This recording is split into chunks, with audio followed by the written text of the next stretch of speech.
Good morning, welcome to వార్తలు వాస్తవాలు. నా పేరు రాజేష్. దినపత్రికల్లో వచ్చిన ప్రధాన వార్తల్ని చూద్దాం. ముందుగా నమస్తే తెలంగాణ చూద్దాం. నమస్తే తెలంగాణలో రజతోత్సవ సంరంభం, బీఆర్ఎస్ సన్నద్ధం. ఏప్రిల్ 27తో గులాబీ పార్టీకి 24 ఏళ్లు పూర్తి. 25వ ఏట ప్రవేశించనున్న తెలంగాణ ప్రజల పార్టీ. భారత చరిత్రలోనే విభిన్న వినూత్న రాజకీయ శక్తిగా బీఆర్ఎస్ ముద్ర. తెలంగాణ జెండా, ఈ ప్రాంత ప్రయోజనాలే ఎజెండాగా ముందుకు. మున్ల బాటలో నడిచి స్వప్నించిన రాష్ట్రాన్ని సాకారం చేసిన కేసీఆర్ 14 ఏళ్ల సుదీర్ఘ ఉద్యమ ప్రస్థానం, 10 ఏళ్లు పరిపాలన పదం. పార్టీ ఆవిర్భావ రజతోత్సవ ప్రారంభ వేడుకలకు బీఆర్ఎస్ సమాయత్తమంటూ ప్రధానంగా మనం వార్త చూస్తున్నాం. గులాబీ జెండా ఎక్కడ రెపరెపలాడినా తెలంగాణే గుర్తుకొస్తుంది. ఆ జెండాను తెలంగాణ అస్తిత్వ పతాకంగా నిలిపిన కేసీఆర్ అనే 3 అక్షరాలు మెరుస్తాయి. ఆ మెరుపే తెలంగాణను తేజోమయం చేసిన విద్యుల్లత. ఆ పార్టీ భారత రాష్ట్ర సమితి. తెలంగాణ ఎజెండాగా నిలిచి గెలిచిన పార్టీ బీఆర్ఎస్. దేశంలోని అన్ని రాజకీయ పక్షాలను ఒప్పించి తెలంగాణ సాధించి తెచ్చిన రాష్ట్రాన్ని దేశంలోని అభివృద్ధిలో అగ్రభాగాన నిలిపింది. తెలంగాణ తలరాతలు మార్చి సువర్ణాక్షరాలతో చరిత్రను లిఖించింది. జలదృశ్యం నుంచి ప్రస్థానం మొదలుపెట్టిన పార్టీ ఏప్రిల్ 27తో 25వ పడిలోకి అడుగు పెడుతోంది. పార్టీ రజతోత్సవ ఆవిర్భావ సంరంభాన్ని ఘనంగా నిర్వహించేందుకు బీఆర్ఎస్ సమాయత్తమవుతుంది. సో తెలంగాణ రాష్ట్ర సమితిగా ఆవిర్భవించి పరిణామ క్రమంలో బీఆర్ఎస్గా ఆవిర్భవించింది. బీఆర్ఎస్గా తన ప్రస్థానాన్ని ముందుకు సాగిస్తోంది భారత రాష్ట్ర సమితి.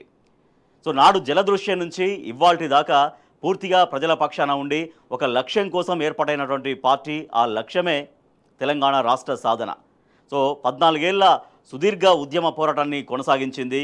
అనేక ఉద్యమ వ్యూహాల్ని రచించారు నాడు ఉద్యమ నేతగా బీఆర్ఎస్ అధినేత కేసీఆర్. తర్వాత పరిణామ క్రమంలో ప్రజల నుంచి వచ్చినటువంటి అపూర్వమైనటువంటి స్పందన, అపూర్వమైనటువంటి చైతన్యం అవన్నీ కలగలిసి నాడు కేసీఆర్ నాయకత్వంలో తెలంగాణ రాష్ట్రం ఏర్పాటైంది. టీఆర్ఎస్ తెలంగాణ రాష్ట్ర సమితి లక్ష్యాన్ని చేరుకుంది, లక్ష్యాన్ని ముద్దాడింది. సో తర్వాత మళ్ళీ ప్రజల ఆశీర్వాదంతో వరుసగా 2 సార్లు తెలంగాణ రాష్ట్రంలో బీఆర్ఎస్ తన పరిపాలనను కొనసాగించింది. సో ఆ బీఆర్ఎస్ పరిపాలన క్రమంలో ఎన్నో సంక్షేమ అభివృద్ధి కార్యక్రమాలు ప్రజలు చవిచూశారు. అయితే ఈ 25 ఏళ్ల ప్రస్థానాన్ని చాలా గొప్పగా నిర్వహించేందుకు బీఆర్ఎస్ పార్టీ సమాయత్తమవుతుంది. సో దాంతోపాటుగా బహిరంగ సభ పైన కూడా సమాలోచన చేస్తోంది. ఈ నెలాఖరులో జరుపుదామా, ఏప్రిల్ చివరన, సెప్టెంబర్లో అధ్యక్ష ఎన్నికల వేళ నిర్వహిద్దామా? బహిరంగ సభపై బీఆర్ఎస్ ముఖ్య నేతల చర్చలు, త్వరలో జరిగే కార్యవర్గ సమావేశంలో నిర్ణయం. గులాబీ పార్టీని ప్రజలు గుండెల్లో పెట్టుకున్నారు అనడానికి నిదర్శనం ఈ దృశ్యం. కొడంగల్ నియోజకవర్గం చౌదరపల్లి గ్రామానికి చెందిన కావలి పార్వతమ్మ బుధవారం మన్నెంకొండ వెంకటేశ్వర స్వామి దర్శనానికి బయలుదేరింది. తుంకిమెట్ల స్టేజి వద్ద బీఆర్ఎస్ జెండా గద్దె కనిపించడంతో ఆమె భావోద్వేగానికి లోనైంది. గద్దెకు కొబ్బరికాయ కొట్టి అగరబత్తి వెలిగించి మొక్కింది. స్థానికులు పలకరిస్తే మా దేవుడు కేసీఆర్ సార్, ఆయన ఇచ్చిన నీళ్లు తాగే బతుకుతున్నాం, మళ్ళీ ఆయనే రావాలి అంటూ పార్వతమ్మ చెప్పుకొచ్చింది. సో ఇట్లా బీఆర్ఎస్ పార్టీ యొక్క వైభవం, బీఆర్ఎస్ పార్టీ యొక్క ప్రస్థానం, బీఆర్ఎస్ పార్టీ సాధించిన విజయాల్ని ప్రజలందరూ కూడా గుర్తు చేసుకుంటున్నటువంటి పరిస్థితి. మనం ఇంకా పూర్తిగా చూద్దాం. పార్టీ ఆవిర్భావ రజతోత్సవ ప్రారంభ వేడుకలకు బీఆర్ఎస్ సమాయత్తమవుతుంది. 14 ఏళ్ల ఉద్యమ ప్రస్థానం, 10 ఏళ్ల బీఆర్ఎస్ పరిపాలన పదం. సో 2 ఇట్లా ఉద్యమ ప్రస్థానాన్ని ఏ విధంగా ప్రజల కళ్ళ ముందుంది, ప్రజలను ఏ రకంగా చైతన్యపరిచింది, తర్వాత అధికారంలోకి వచ్చిన తర్వాత వరుసగా 9.5-10 సంవత్సరాల కాలంలో ప్రజలకు ఎట్లా చేరువైంది అనేది సమగ్రంగా మనం చూడొచ్చు. సో ఇక్కడ రైతు బంధు ఇచ్చారు, తర్వాత అప్పుడే పుట్టినటువంటి పిల్లలకు సంబంధించి న్యూట్రిషన్ కిట్టు, కేసీఆర్ కిట్టు, అవి దళిత బంధు, ఇట్లా ప్రజలందరి చేత ఎట్లా ఆమోదం ముద్ర వేయించుకుంది అనేది. సో అక్కడ ఒక జలదృశ్యం అంటే ఒక నీళ్లు ఎట్లా ఉప్పొంగుతున్నాయి తెలంగాణలో ఈ 10 ఏళ్ల బీఆర్ఎస్ పరిపాలనలో నాడు అనేది ఇక్కడ ఒక ఫోటోగా మనం చూస్తున్నాం. ఏప్రిల్ 27తో గులాబీ పార్టీకి 24 ఏళ్లు పూర్తి. 25వ ఏట ప్రవేశించనున్న తెలంగాణ ప్రజల పార్టీ. విశ్వాసమే ఆయువు పట్టుగా అందరి చేత జై తెలంగాణ అనిపించేందుకు 2001లో టీఆర్ఎస్ పార్టీ పెట్టినాడు. తెలంగాణ ప్రజలకు ఇచ్చిన మాట ప్రకారం 2014లో రాష్ట్రాన్ని సాధించేదాకా కేసీఆర్ అలు పెరగని పోరు సలిపిండు. 2001 నుంచి 2014 దాకా తెలంగాణ కోసం ఎన్ని వ్యూహాలు, ఎన్ని పోరాట మార్గాలు, గత అనుభవాలు నేర్పిన పాటలు తీసిన తెలంగాణ వెనక్కి వెళ్ళిపోతే ఇక తెలంగాణ నినాదమే ఆఖరికి అసెంబ్లీలోనే కాదు సమాజంలో కూడా తెలంగాణ పదం శాశ్వత నిషేధమని గ్రహించిండు. కనుకనే పుట్టిన గడ్డ విముక్తి కోసం లెక్కలేనన్ని అవమానాల్ని దిగమింగిండు అన్నాడు. సో అందరినీ కలగలుపుకొని అందరిలో ఒక చైతన్యాన్ని రగిల్చినటువంటి విధానం అనేది ఇవాళ ప్రజలు గుర్తు చేసుకుంటున్నారు. శిఖరాయమాన కీర్తి కేసీఆర్. ఉద్యమంలోనే కాదు పాలనలోనూ తెలంగాణ శిఖరాయమానం చేసిన దార్శనికత కేసీఆర్ది అని కేంద్ర ప్రభుత్వం అనేక సందర్భాల్లో కీర్తించింది. ఒకనాడు ఈసడించుకున్న తెలంగాణను ఇంద్రధనస్సులా మార్చిన దిక్సూచి కేసీఆర్ అని రాజకీయంగా తను అంటే గిట్టని వారు సైతం అంగీకరించే సత్యం. మిషన్ కాకతీయతో చెరువు సిగలో మొగ్గా ఎండు మిషన్ భగీరథతో గొంతులో మంచినీరైండు కేసీఆర్, తెలంగాణకు చిన్ననీటి వనరుల్ని పెద్ద ఆదరువుగా నిలిపి అందరికీ ఆదర్శప్రాయమైందంటూ water man of India Rajendra Singh వంటి వారు ప్రశంసించినటువంటి సందర్భాలు అనేకం. పాలనలో కేసీఆర్కు సాట్ ఎవ్వరు, మేము ఆశ్చర్యపోయాం, కేసీఆర్ అంటే ఏదో తెలంగాణ కోసం ఉద్యమం చేసిండు, పవర్ఫుల్ డైలాగ్స్తో తెలంగాణ ప్రజల్ని ఆకట్టుకున్నాడు, వారితో పోరాటం చేయించిండు, తను పోరాటం చేసిండు, లాంగ్ పెండింగ్ ఇష్యూగా సెంటర్ ఫీల్ అయి తెలంగాణ ఇచ్చింది అనుకున్నాం. కానీ తెలంగాణ అంశంలోనే కాదు, అడ్మినిస్ట్రేషన్లో కూడా ఏ డిపార్ట్మెంట్ ఎలా పనిచేయాలి, ప్రాధాన్యాలు ఎలా ఉండాలి, ప్రజలకు ఏం కావాలి, తెలంగాణ వెనుకబాటుతనానికి కారణం ఏమిటి, దాన్ని ఎలా అధిగమించాలి అంటూ ఇట్లా తెలంగాణను ఒక అగ్రభాగాన నిలపడం అనేది అందరిలో కూడా ఆశ్చర్యం కలిగించినటువంటి సందర్భం. రైట్. అలాగే బహిరంగ సభ పైన కూడా సమాలోచన చేస్తున్నారు. ఎందుకంటే April 27కి పార్టీ ఆవిర్భావ దినోత్సవం కాబట్టి. సో ముందుగా ఫిబ్రవరిలో అనుకున్నారు, యాక్చువల్గా ఫిబ్రవరిలో చేద్దామా లేదంటే ఏప్రిల్లో చేద్దామా అన్నటువంటి సమాలోచన కొనసాగుతుంది. సో సమాలోచనలో ఇంకా పూర్తి స్థాయి ఒక డేట్ డిక్లేర్ కావాల్సినటువంటి అవసరం ఉంది. బీఆర్ఎస్ నాయకుడు గ్యాదరి బాలమల్లు బుధవారం తన జన్మదిన సందర్భంగా పార్టీ అధినేత కేసీఆర్ ఎర్రవల్లి నివాసంలో కలిశారు. సందర్భంగా కేసీఆర్ ఆశీర్వాదం తీసుకున్నారు. కేసీఆర్ మళ్లీ సీఎం కావాలంటూ కుంభమేళాలో మొక్కులు. కేసీఆర్ మళ్లీ సీఎం కావాలి, వచ్చే ఎన్నికల్లో బీఆర్ఎస్ అఖండ మెజారిటీతో గెలవాలంటూ మంచిర్యాల జిల్లాకు చెందిన టీబీజీకేఎస్ నాయకులు బుధవారం కుంభమేళాలో మొక్కులు చెల్లించుకున్నారు. గులాబీ జెండాను ఎత్తి తమ అభిమానాన్ని చాటుకున్నారు. సో ఇట్లా బీఆర్ఎస్ పార్టీ ప్రస్థానం అనేది గత 24 ఏళ్లుగా విజయవంతంగా కొనసాగుతోంది. 25వ సంవత్సరంలోకి అడుగుపెడుతున్నటువంటి ఈ సమయంలో ప్రజలకు మరింత చేరువయ్యే విధంగా పార్టీ సన్నాహాలు చేసుకుంటూ ఉంది. స్థానికం వాయిదా, జూలై వరకు ఎన్నికలు లేనట్టే, కులగణన రీసర్వేతో మళ్లీ మొదటికి. గణాంకాలపైన మార్చిలో అసెంబ్లీ ఉంటుంది, చర్చ ఉంటుంది. ఆ వెంట వరుసగా వార్షిక పరీక్షలు ఉంటాయి. 42% రిజర్వేషన్కు చట్టబద్ధత కల్పించేదాకా ముందుకెళ్లలేని పరిస్థితిని చూస్తున్నాం. జూన్లోనే పంచాయతీ ఎన్నికలంటూ నమస్తే తెలంగాణ ముందే చెప్పినటువంటి వార్త చూడొచ్చు. అయితే ఈ స్థానిక ఎన్నికలకు సంబంధించి ఓటమి భయంతోనే వెనుకంజ వేశారు. స్థానిక సంస్థల ఎన్నికలు ఇప్పుడే వద్దని మంత్రివర్గ సమావేశంలో నిర్ణయం. ఎండాకాలంలో తాగునీటి కోసం ప్రజలు తిరగబడే ప్రమాదం ఉందంటూ ఆందోళన. కులగణన భరోసాపై తీవ్ర వ్యతిరేకత ఉంది. పల్లెల్లో సానుకూలత లేదు అన్న సంకేతాలు. ఎమ్మెల్యేలు తిరిగే పరిస్థితి లేదని చర్చ. ఈ సమయంలో ఎన్నికలకు వెళ్లి ఓట్లు అడగడం పెద్ద సాహసమేనంటూ నిట్టూర్పు. వానాకాలం వచ్చేదాకా ఆగాలని నిర్ణయం. సో ఇది అంటే స్థానిక ఎన్నికలు అనేది పూర్తిగా వాయిదా వేసే విధంగా వాయిదా వేసింది ప్రభుత్వం. ఈ మేరకు నిర్ణయం జరిగింది. జూలై వరకు ఎన్నికలు లేనట్టే. సో స్థానిక సంస్థల్లో బీసీలకు 42% కోటా ఇస్తామనేది చాలా స్పష్టంగా కాంగ్రెస్ మేనిఫెస్టోలో పెట్టారు. కామారెడ్డి డిక్లరేషన్లో బీసీలకు ఇచ్చినటువంటి అతి పెద్ద హామీ అది 42% కోటా స్థానిక ఎన్నికల్లో రిజర్వేషన్ కల్పిస్తామని. కానీ ఇవాళ పరిస్థితి కనిపించట్లేదు కాబట్టి ఇక స్థానికాన్ని వాయిదా వేయాల్సినటువంటి డిమాండ్ సర్వత్రా పెరుగుతోంది. 42% కోటా కేటాయింపు జరిగిన తర్వాతనే ఎలక్షన్స్కు వెళ్ళాలి అనేది బీసీ వర్గాల నుంచి చాలా తీవ్రంగా వస్తున్నటువంటి డిమాండ్. ఈ నేపథ్యంలో స్థానిక ఎన్నికలు ఇప్పుడు లేని పరిస్థితి కనిపిస్తుంది. అయితే దాంతోపాటుగా ఓటమి భయంతోనే స్థానిక ఎన్నికలు వాయిదా వేసే దిశగా ప్రభుత్వం ఉందనేది కూడా స్పష్టంగా అర్థమవుతుంది.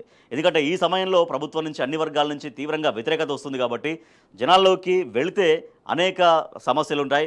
ప్రధానంగా ఇప్పుడు ఎండాకాలం కాబట్టి ఇక తాగునీటి సమస్య మరింతగా వస్తుంది కాబట్టి వీటన్నిటికీ సమాధానం చెప్పలేక సరే వానాకాలం దాకా ఆగుదాం అన్నటువంటి ధోరణిలో ఈ ప్రభుత్వం ఉన్నట్టు కూడా ఒక అంచనా వ్యక్తమవుతున్నటువంటి పరిస్థితి. 16 నుంచి రీసర్వే, 28 వరకు మరోసారి కులగణన నిర్వహిస్తాం. ఇప్పటివరకు పాల్గొనని వారికి అవకాశం ఇస్తాం. 3 పద్ధతుల్లో కుటుంబాల వివరాల నమోదు. టోల్ ఫ్రీ నెంబర్కు ఫోన్ చేస్తే అధికారులు వస్తారు. మండల ఆఫీసుల్లో అందుబాటులో ఉంటారు. ఆన్లైన్లోనూ నమోదుకు అవకాశం కల్పిస్తాం. మార్చి మొదటి వారంలో అసెంబ్లీలో చర్చిస్తాం. ఓబీసీలకు 42% రిజర్వేషన్పై చట్టం. డిప్యూటీ సీఎం మల్లు భట్టి విక్రమార్క వెల్లడి. అయితే సర్కారు మెడలు వంచిన బీఆర్ఎస్, కులగణన తప్పుల తడకాన్ని మొదటి నుంచి వాదిస్తూ వచ్చిన బీఆర్ఎస్, రీసర్వేపై అసెంబ్లీలోనూ ఒత్తిడి, ఎట్టకేలకు తలగిన రాష్ట్ర ప్రభుత్వం. మిగిలిన కొంతమందికి కాదు, మళ్లీ పూర్తిగా సర్వే చేస్తేనే సమగ్రత. బీసీలకు కాంగ్రెస్ క్షమాపణ చెప్పాలంటూ కేటీఆర్ చెప్తున్నారు. ఈసారైనా ఇంటింటికి సర్వే నిర్వహించాలంటూ పార్టీ డిమాండ్ చేస్తోంది. మొన్న తెలంగాణ భవన్లో BRS party working president KTR BRS party BC నేతలతో ముఖ్య నేతలతో అందరూ సమావేశమయ్యారు. సో అదే రోజు డిమాండ్ చేశారు. ప్రభుత్వం చేసినటువంటి లెక్క ముమ్మాటికి తప్పుల తడకగా ఉంది, తప్పుడు లెక్కగా ఉంది కాబట్టి మళ్ళీ రీసర్వే నిర్వహించాలి అనేది వారు చేసినటువంటి డిమాండ్. సో ఖచ్చితంగా అందరి మండల కేంద్రాల్లో, జిల్లా కేంద్రాల్లో, నియోజకవర్గ కేంద్రాల్లో దీనికి సంబంధించినటువంటి ఉద్యమం కూడా తీసుకొస్తాం, అవసరమైతే ఆ రకంగా ప్రజల్ని చైతన్యపరుస్తామని కూడా మొన్న కేటీఆర్ హెచ్చరించారు. సో బీఆర్ఎస్ పార్టీ చేసినటువంటి హెచ్చరికతో, కేటీఆర్ ఇచ్చినటువంటి అల్టిమేటంతో ప్రభుత్వం దిగిరాక తప్పని పరిస్థితి. రీసర్వే అయితే రీసర్వే ఎవరైతే మొన్న మిస్ అయ్యారో వాళ్ళకు మాత్రమే రీసర్వే చేయడం కాదు, టోటల్గా అసలు మిగిలిన లెక్క కూడా పూర్తిగా పారదర్శకంగా లేదు, తప్పులదడకగా ఉంది కాబట్టి టోటల్గా మొత్తం రీసర్వే చేయాలంటూ డిమాండ్ చేస్తున్నారు. సో సో 16 నుంచి 28 వరకు రీసర్వే చేస్తుంది రాష్ట్ర ప్రభుత్వం. అదే ఈసారి అయినా కూడా సమగ్రంగా చేయాలి, రీసర్వే సమగ్రంగా నిర్వహించాలనేది చెప్తున్నటువంటి మాట. సర్కారు మెడలు వంచిన బీఆర్ఎస్ ముమ్మాటికి తప్పేలని అంగీకరించాలి అంటూ కేటీఆర్ డిమాండ్ చేస్తున్నారు. కులగణన తప్పుల తడకాని మొదటి నుంచి బీఆర్ఎస్ పార్టీ చెబుతూ వస్తుంది. రీసర్వే చేయాలంటూ ఒత్తిడి ఎట్టకేలకు తలగిన ప్రభుత్వం. ఈసారైనా ఇంటింటికి పంపించాలి అంటూ ఎంపీ వద్దిరాజు రవిచంద్ర డిమాండ్ చేస్తున్నారు. కులగణన సర్వే అశాస్త్రీయంగా జరిగిందని, తప్పుల తడకగా ఉందంటూ తమ పార్టీ లెక్కలతో సహా నిరూపించడంతో రాష్ట్ర ప్రభుత్వం దిగొచ్చి రీసర్వేకు అంగీకరించడాన్ని BRS parliamentary party deputy leader Vaddiraju Ravichandra స్వాగతించారు. ఈసారైనా ఎన్యూమరేటర్లు ఇంటింటికి వెళ్లి పూర్తి వివరాలు సేకరించాలని, వాటన్నింటినీ క్రోడీకరించి సరైన లెక్కలు వెల్లడించాలంటూ ఆయన డిమాండ్ చేశారు. ఓబీసీలకు చట్టసభల్లో రిజర్వేషన్లు కల్పించడంతో పాటుగా కేంద్రంలో ప్రత్యేక మంత్రిత్వ శాఖ ఏర్పాటు చేయాలంటూ కూడా ఆయన డిమాండ్ చేశారు. బీఆర్ఎస్ పోరాటంతోనే రీసర్వే అంటూ గోసల శ్రీనివాస్ యాదవ్, సమగ్ర కులగణన చేపట్టాలంటూ మాజీ మంత్రి తలసాని శ్రీనివాస్ యాదవ్ స్వాగతిస్తున్నామంటూ బీసీ కమిషన్ మాజీ సభ్యుడు కిషోర్ గౌడ్, కులగణన బోగస్ అంటూ తేలిపోయిందంటూ పెద్ద సుదర్శన్ రెడ్డి రియాక్ట్ అయ్యారు. గందరగోళం, అయోమయం. ఇప్పటికే సర్కారుకు అందినటువంటి డెడికేటెడ్ కమిషన్ నివేదిక, ఇప్పుడు రీసర్వే చేస్తామని ప్రభుత్వం ప్రకటన. ఆ నివేదికను పరిగణలోకి తీసుకుంటారా లేదా స్పష్టత ఇవ్వని ప్రభుత్వం. ఇప్పటికే సర్కారుకు డెడికేటెడ్ కమిషన్ నివేదిక కూడా చేరింది. అయితే 42% కోసం సర్కారుపై యుద్ధమే. స్థానికలో మా వాటా మాకు ఇవ్వాలి, పార్టీల పరంగా రిజర్వేషన్లు వద్దు, రిజర్వేషన్ చట్టబద్ధతపై తాత్సారం చేయడం మంచిది కాదు. మేధో మదన సదస్సులో జాతీయ బీసీ కమిషన్ మాజీ చైర్మన్ జస్టిస్ ఈశ్వరయ్య అలాగే బీసీ నేతలు ఉన్నారు. 18న ఆఫీసుల ముట్టడికి బీసీలు సిద్ధం, మళ్ళీ కులగణన చేపట్టాలి, 42% రిజర్వేషన్లు ఖచ్చితంగా చట్టబద్ధత కల్పించాల్సిందే, ఆ తర్వాత స్థానిక ఎన్నికలు పార్టీ పరంగా ఇస్తామంటే మేము బిచ్చగాళ్ళమా అంటూ ఆర్ కృష్ణయ్య తీవ్రంగా మండిపడుతున్నారు. రిజర్వేషన్ చట్టం తెచ్చి ఎన్నికలు పెట్టండి, అలా చేస్తే మా పూర్తి మద్దతు ఉంటుంది, కోర్టుకు వెళ్ళిన నష్టం ఉండదు, కులగణన, ఎస్సీ, డెడికేటెడ్ కమిషన్ల నివేదికలను అసెంబ్లీ కౌన్సిల్లో పెట్టాలి, చిట్ చాట్లో ఎమ్మెల్సీ కవిత పార్టీ పరంగా రిజర్వేషన్లు ఇస్తే కమిషన్లు ఎందుకు అంటూ ఆమె ప్రశ్నిస్తున్నారు. బీసీ రిజర్వేషన్లకు చట్టబద్ధత కల్పించాలి, మళ్ళీ రాష్ట్రంలో కులగణన సర్వే జరపాలి, విశ్వబ్రాహ్మణ విశ్వకర్మ మాతృ సంఘం. సీఎంఈలు ముట్టడికి యత్నం, మున్నూరు కాపు నేతల అరెస్టు, పోలీసులతో వాగ్యుద్ధం. రైట్, మరొక వార్త చూస్తున్నాం. ఓటమి భయంతోనే వెనుకంజ, స్థానిక సంస్థల ఎన్నికలు ఇప్పుడే వద్దంటూ మంత్రివర్గ సమావేశంలో నిర్ణయమని వార్త చూస్తున్నాం. ఎండాకాలంలో తాగునీటి కోసం ప్రజలు తిరగబడే ప్రమాదం ఉందని ఆందోళనని మనం వార్త చూస్తున్నాం. ఇక కేబినెట్ విస్తరణ, కోల్డ్ స్టోరేజ్కి నల్గొండ జిల్లాలో ఆ 2 కుటుంబాలతోనే కిరికిరి. తన భార్యకు ఇవ్వాలని ఒకరు, తనకే ఇవ్వాలని మరొకరు. రంగారెడ్డి జిల్లాలో ఒకే సామాజిక వర్గం నేతల పోటాపోటీ, మంత్రివర్గ విస్తరణకు ఆటంకంగా సామాజిక సమీకరణాలు. ఇక రాష్ట్ర ప్రభుత్వం ఏర్పడి కాంగ్రెస్ ప్రభుత్వం ఏర్పడి దాదాపుగా 14 నెలలు కంప్లీట్గా కావస్తుంది, 15 నెలలకి అడుగు పెడుతోంది. అయితే ఈ 15 నెలల నుంచి కూడా క్యాబినెట్ పూర్తిగా రాష్ట్రంలో లేదు. దాదాపుగా 6 క్యాబినెట్ బెర్తులు ఇంకా ఫిలప్ చేయాల్సి ఉంది. రాష్ట్రంలో పరిపాలన మొత్తం సక్రమంగా సాగాలంటే పూర్తి క్యాబినెట్ ఉండాలి. 6 క్యాబినెట్ బెర్తులు ఖాళీగా ఉన్నాయి. ముఖ్యమైనటువంటి శాఖలన్నీ కూడా ముఖ్యమంత్రి చేతుల్లో ఉన్నాయి. కానీ ఆ శాఖల్లో అన్ని చోట్ల కూడా పూర్తిగా వైఫల్యం కనిపిస్తోంది. క్యాబినెట్ విస్తరణ చేయడంలో ఎందుకు ఆలస్యం జరుగుతోంది అంటే, క్యాబినెట్ విస్తరణకి కాంగ్రెస్ పార్టీ హైకమాండ్ పైన ఢిల్లీలో గ్రీన్ సిగ్నల్ ఇస్తే కానీ ఇక్కడ క్యాబినెట్ విస్తరణ జరిగే అవకాశాలు కనిపించట్లేవు. సో అక్కడ క్యాబినెట్ విస్తరణ జరగడం కోసం అక్కడ గ్రీన్ సిగ్నల్ ఇచ్చేది లేదు, ఇక్కడ క్యాబినెట్ విస్తరణ జరిగేది లేదు అన్నట్టుగా మారింది పరిస్థితి. దాంతోపాటుగా ఇక్కడ నాయకుల మధ్య పోటాపోటీలు, ఒకరికో అంటే ఒక ఆధిపత్య ధోరణులు, ఇవన్నీ కూడా మొత్తం కలగలిసి క్యాబినెట్ విస్తరణ జరగకుండా చేస్తున్నాయనేది రాజకీయ వర్గాల్లో జరుగుతున్నటువంటి చర్చ. సో దీని ద్వారా టోటల్గా ప్రజలు నష్టపోతున్నటువంటి పరిస్థితి, ప్రజలకు పరిపాలన పూర్తిగా చేరని పరిస్థితి, అందని పరిస్థితి. ఆయా శాఖలన్నీ కూడా ఖాళీగా ఉండడంతో, ఆ శాఖలు ముఖ్యమంత్రి దగ్గర ఉండడంతో ఆయన వాటిపైన పూర్తిగా పర్యవేక్షణ చేయకపోవడంతో ఇవాళ ఆ శాఖలన్నీ కూడా, ఆ శాఖల్లో ఉన్నటువంటి విభాగాలు అవన్నీ కూడా పూర్తిగా పడకేసినటువంటి పరిస్థితి కనిపిస్తుంది. సో దాంతో ప్రజలకు పరిపాలన చేరువగాక ప్రజలు ఫలితాలు అందుకోలేక తీవ్రంగా ఇబ్బందులు పడుతున్నారు. సో ఇక్కడ ముఖ్యమంత్రి రేవంత్ రెడ్డికి అక్కడ కాంగ్రెస్ అధిష్టానం నుంచి సఖ్యత అనేది పూర్తిగా కొరవడింది. ఎన్నిసార్లు ఢిల్లీకి వెళ్ళినా కూడా రాహుల్ గాంధీ అపాయింట్మెంట్ ఇవ్వట్లేరన్నటువంటి టాక్ కూడా నడుస్తుంది. సో దాంతో వాళ్ళు అసలు క్యాబినెట్ విస్తరణ జరిగేది ఎప్పుడు, వాళ్ళు గ్రీన్ సిగ్నల్ ఇచ్చేది ఎప్పుడు, అసలు క్యాబినెట్ విస్తరణ ఉంటుందా లేదా ఈ మంత్రులతోటే మొత్తం ప్రభుత్వం అంతా కూడా ఈ మిగిలిన 4 సంవత్సరాలు కూడా లాగిస్తారా అన్నటువంటి అనుమానాలు కూడా వ్యక్తమవుతూ ఉన్నాయి. రైట్, మిగతా వార్తలు చూస్తే సీఎం ఇలాకాలో కాంగ్రెస్కు షాక్, కాంగ్రెస్ నుంచి బీఆర్ఎస్లోకి భారీగా చేరికలు కొనసాగుతున్నాయి. కాంగ్రెస్ కార్యకర్తలకు గులాబీ కండవ కప్పి పార్టీలోకి ఆహ్వానిస్తున్న మాజీ ఎమ్మెల్యే పట్నం నరేందర్ రెడ్డి. 8న మహిళా శంఖారావం, మార్చి 8న హైదరాబాద్లోని ఇందిరా పార్క్ వద్ద తెలంగాణ జాగృతి ఆధ్వర్యంలో నిర్వహణ. బూటకపు హామీలతో మహిళలను మోసం చేసిన కాంగ్రెస్ సర్కారుపై తిరుగు బావుట, రాష్ట్రంలో మహిళలకు భద్రత లేని పరిస్థితి, రేవంత్ పాలనలో క్రైమ్ రేటు 20% వృద్ధి. శంఖారావం పోస్టర్ ఆవిష్కరణలో ఎమ్మెల్సీ జాగృతి అధ్యక్షురాలు కల్వకుంట్ల కవిత. ఆమె అన్ని అంశాల గురించి మాట్లాడారు. గురుకులాన్ని కూడా భ్రష్టు పట్టించారంటూ అతని అసమర్థతతో గురుకులాన్ని భ్రష్టు పట్టించిన కాంగ్రెస్ సర్కార్ ఇప్పుడు ప్రభుత్వ పాఠశాలల్లో మధ్యాహ్న భోజన పథక నిర్వహణను కూడా పూర్తిగా గాలికి వదిలేసిందంటూ ఆమె ఆగ్రహం వ్యక్తం చేశారు. బంజారాహిల్స్లోని తన నివాసంలో మహిళా శంకారావం వాల్ పోస్టర్ను ఆవిష్కరించారు ఎమ్మెల్సీ కవిత. పథకాల్లో కోతలు, జీతాల్లో వాతలు. సర్కారు పైన మండిపడ్డ మాజీ మంత్రి హరీష్ రావు 1వ తేదీనే ఉద్యోగులకు జీతాలంటూ గొప్పలు చెప్పుకున్న రాష్ట్ర ప్రభుత్వం 12 రోజులు గడుస్తున్నా కూడా హోంగార్డులకు జీతాలు చెల్లించకపోవడంపై మాజీ మంత్రి ఎమ్మెల్యే తన్నీరు హరీష్ రావు మండిపడ్డారు. 16,000 మంది హోంగార్డులకు 12 రోజులు గడుస్తున్నా కూడా జీతాలు చెల్లించకపోవడం సిగ్గుచేటు అంటూ ఎక్స్లో ఆయన ఆగ్రహం వ్యక్తం చేశారు. కేసీఆర్తో 3-4 రోజుల్లో గ్రేటర్ కార్పొరేటర్ల భేటీ. పరిస్థితులకు అనుగుణంగా మేయర్, డిప్యూటీ మేయర్ అవిశ్వాసంపై నిర్ణయం. రాష్ట్రంలో బీసీ ఉద్యమం బలంగా ఉంది. చట్టపరంగా 42% రిజర్వేషన్ ఇవ్వాలి. జనాభా తక్కువ చేసి చూపితే నిధులు తగ్గుతాయి. మీడియా చిట్చాట్లో మాజీ మంత్రి తలసాని శ్రీనివాస్ యాదవ్. మద్యం మాఫియా గుప్పిట్లో తెలుగు రాష్ట్రాలు. నాడు నామమాత్రంగా పెంచితేనే గగ్గోలు. నేడు బీరుపై ఏకంగా 30 నుంచి 40 రూపాయలు పెంపు అంటూ మాజీ మంత్రి వి శ్రీనివాస్ గౌడ్ ఆగ్రహం వ్యక్తం చేశారు. తెలంగాణ, ఏపీ ప్రభుత్వాలు ఒక్కటై ఈ బీర్ల ధరలు పెంచాయా అన్న అనుమానం కలుగుతోందంటూ 2 చోట్ల ఒకేసారి ధరలు పెంచడంతో 2 రాష్ట్రాల మధ్య ఒప్పందం ఉండొచ్చు అంటూ కూడా ఆయన విమర్శించారు. బెల్ట్ షాపులను బంద్ చేస్తామని సీఎం రేవంత్ రెడ్డి ఎన్నికల ముంగిట ఇచ్చిన హామీ ఏమైంది అంటూ ఆయన ప్రశ్నించారు. దేశంలోని గొప్ప నాయకుడు కేసీఆర్ శాసనమండలి డిప్యూటీ చైర్మన్ బండా ప్రకాష్ చేసినటువంటి కామెంట్ చూస్తున్నాం. బ్రోకర్ మాటలతో రేవంత్ రెడ్డికి అధికారం. 6 నెలల్లో కాంగ్రెస్ ప్రభుత్వం కుప్పకూలడం ఖాయం. మళ్లీ ఎన్నికలు వస్తే కేసీఆర్ సీఎం. మాజీ మంత్రి ఎర్రబెల్లి దయాకర్ రావు. పాలకుర్తి మండలంలో బీఆర్ఎస్లో చేరిన వారికి కండువాలు కప్పి పార్టీలోకి ఆహ్వానించారు ఎర్రబెల్లి దయాకర్ రావు. రైట్, ఇక టీఎన్జీఓలకు సంబంధించినటువంటి వార్త కూడా చూద్దాం. ఒక్క సమస్య కూడా పరిష్కారం కాలే. దీపావళి తర్వాత చర్చలు అన్నారు. ఇంకెప్పుడు? ఉద్యోగులు, సంఘాల నేతలకు మంత్రులు విలువిస్తలేరు. టీఎన్జీఓ రాష్ట్ర అధ్యక్షుడు మారం జగదీశ్వర్. సీఎం చెప్పింది ఒకటి, జరుగుతున్నది ఒకటి అంటూ ఉద్యోగులు రగిలిపోతున్నారు. ఎంపీ, ఎమ్మెల్యేకు నిరసన సెగ. హామీలపై నిలదీతలు. సమాధానం చెప్పలేక జారుకున్న ఎమ్మెల్యే కసిరెడ్డి, ఎంపీ మల్లు రవి. ప్రజలు ఎక్కడికి వెళ్ళినా కూడా ఇవే సమస్యలు, ఇవే ప్రశ్నలు ఎదురవుతున్నాయి.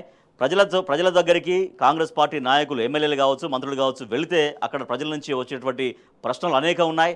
ఎన్నో హామీలు ఇచ్చారు, ఆ హామీల సంగతి ఏంటి అంటూ ప్రజలు అక్కడ కాంగ్రెస్ నాయకుల్ని నిలదీస్తున్నటువంటి పరిస్థితి. వాళ్ళకు సమాధానం చెప్పలేక అక్కడి నుంచి ఏదో ఒక మాట చెప్పుకొని తప్పించుకోవడం అనేది కాంగ్రెస్ నాయకుల వంతు తంతుగా మారింది. పరీక్షల వేళ స్థానిక ఎన్నికల విధుల అసిస్టెంట్ రిటర్నింగ్ ఆఫీసర్లకు ప్రారంభమైన ట్రైనింగ్. 14 నుంచి 18 వరకు ప్రిసైడింగ్ అసిస్టెంట్, ప్రిసైడింగ్ అధికారులకు శిక్షణ. అధ్యాపకుల్ని మినహాయించాలని ఇంటర్ బోర్డు లేక ఆర్ఓ, ఏఆర్ఓ, పీఓ, ఏపీఓ విధులకు లెక్చరర్స్, స్కూల్ అసిస్టెంట్లు హాజరు కావాల్సిన పరిస్థితి.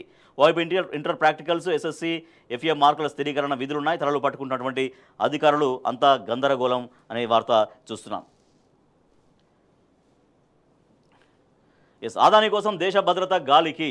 సరిహద్దు నిబంధనలను ఏకపక్షంగా మార్చిన కేంద్రం. గుజరాత్ కచ్ ప్రాంతంలోని ఆదాని ప్రాజెక్టు కోసమే పాకిస్తాన్కు కూతవేటు దూరంలో భూముల కేటాయింపు. సైన్యం పెట్రోలింగ్కు ఎదురవనున్న ఇబ్బందులు. బ్రిటిష్ పత్రిక ది గార్డియన్లో సంచలనాత్మక కథనం.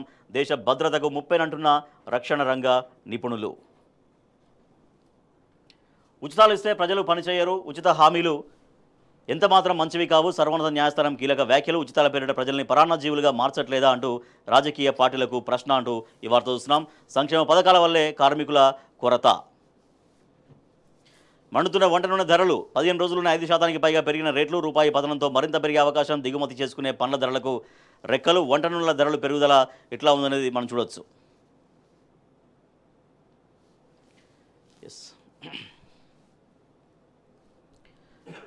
536 సెక్షన్లు, 16 షెడ్యూళ్లు, 622 పేజీలతో కొత్త ఆదాయ పన్ను బిల్లు నేడు పార్లమెంటుకు తెస్తున్న కేంద్రం.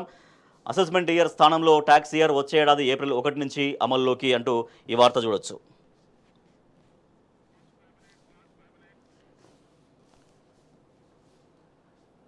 రైట్, ఇక స్టాక్ మార్కెట్కి సంబంధించిన వార్త కూడా చూద్దాం. 6 రోజుల్లో 18 లక్షల కోట్లు అవుట్. వరుస నష్టాల్లో స్టాక్ మార్కెట్లు. లక్షల కోట్ల మదుపరుల సంపద ఆవిరి అంటూ వార్త చూస్తున్నాం. సెన్సెక్స్ మరో 123 పాయింట్లు డౌన్.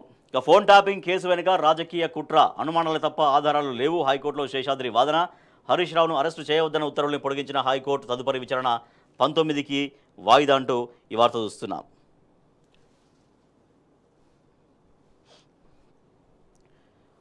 రైట్ 1000 మొక్కలు నాటిన కడియం రైతులు కేసీఆర్ పుట్టినరోజును పురస్కరించుకొని వేడుక హాజరైన రాజ్యసభ మాజీ సభ్యుడు జోగినపల్లి సంతోష్ కుమార్ కడియం రైతుల ఆధ్వర్యంలో నాటిన మొక్కలకు నీరుపోస్తున్న రాజ్యసభ మాజీ సభ్యుడు సంతోష్ కుమార్ బీఆర్ఎస్ అధినేత రాష్ట్ర తొలి ముఖ్యమంత్రి కల్వకుంట్ల చంద్రశేఖరరావు పుట్టినరోజు ఫిబ్రవరి 17న పురస్కరించుకొని రాజమహేంద్రవరంలోని కడియం నర్సరీ రైతులు 1000 మొక్కలు నాటారు.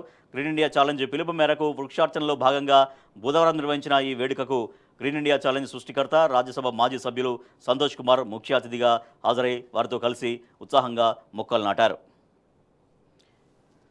మరొక వార్త చూస్తున్నాం. గొర్రెలతో వినూత్న నిరసన డంపింగ్ యార్డు మాకొద్దంటూ గుమ్మడిదలలో గొల్ల కుర్మల ఆందోళన.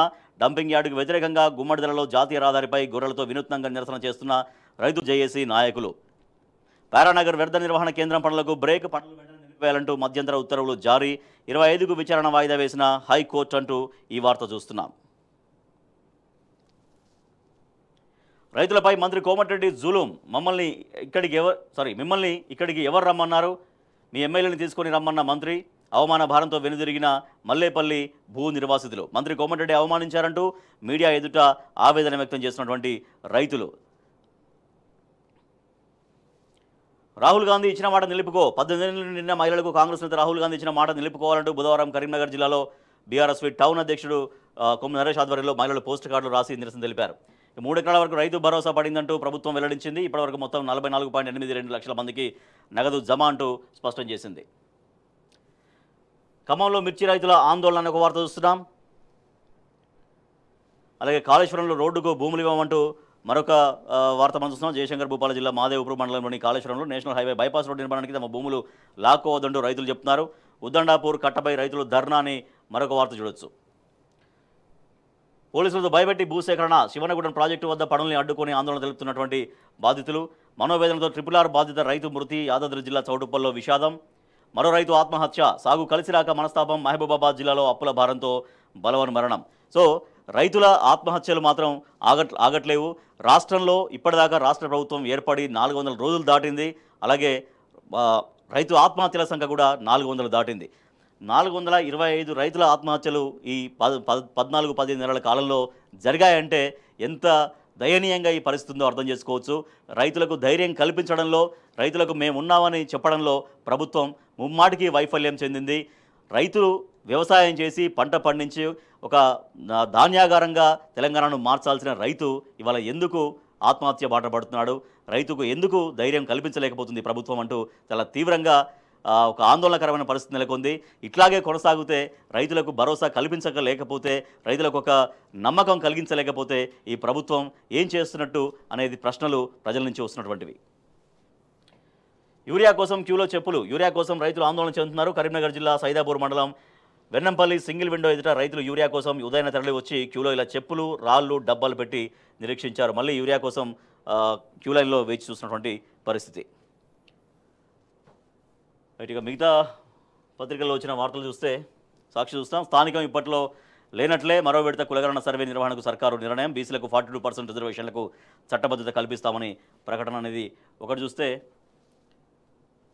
ఆంధ్రజ్యోతిలో కూడా సుప్రీంకోర్టు చేసిన స్టేట్మెంట్స్ చూస్తున్నాం. ఉచిత పథకాలతో పరాణజీవుల్ని సృష్టిస్తున్నామా అంటే ఒక ప్రశ్న అయితే, జూన్లో స్థానికం అంటూ ఒక వార్త చూడొచ్చు. Right. Telangana టుడేలో no Rythu Bharosa for 8 lakhs acres అని వార్త చూస్తున్నాం. Congress government to cut down assistance for another 5 lakh acres soon అంటూ ఈ వార్త చూస్తున్నాం. సో రైతు భరోసా విషయంలో కాంగ్రెస్ ప్రభుత్వం ఎట్లా ఒక మోసపూరిత విధానాన్ని అవలంబిస్తుంది, ఒక అనాలోచిత విధానాన్ని అవలంబిస్తుంది. దాదాపుగా కొన్ని లక్షల ఎకరాలని అక్కడ కట్ చేసే విధంగా వెబ్సైట్లో ఉండే సంఖ్య ఒకటైతే రైతుకు ఉండే ఎకరాల సంఖ్య ఒకటి. అంటే రైతుకు ఒరిజినల్గా ఉన్నటువంటి ఆ సంఖ్యని తగ్గించి వెబ్సైట్లో చూపిస్తుంది. సో నిన్న మనం చూసాం కొన్ని వందలాది మంది రైతులకు ఇదే జరిగింది. వాళ్ళకు ఒక 10 ఎకరాల భూమి ఉంటే ఒక 4 ఎకరాలుగా పడడము, లేకపోతే ఒక 2 ఎకరాల 30 గుంటలు అట్లా ఉంటే ఆ గుంటల వరకు పడడం, ఎకరాలకి పడకపోవడం. ఇట్లా కొన్ని వందలాది మంది రైతులు రాష్ట్రంలో రైతు భరోసా లేక రాక ఇబ్బంది పడుతున్నారు. రైట్. ఇవి దినపత్రికల్లో వచ్చినటువంటి ప్రధాన వార్తలు. వీటికి సంబంధించి వార్తలు వాస్తవాలు చర్చ ప్రారంభిద్దాం.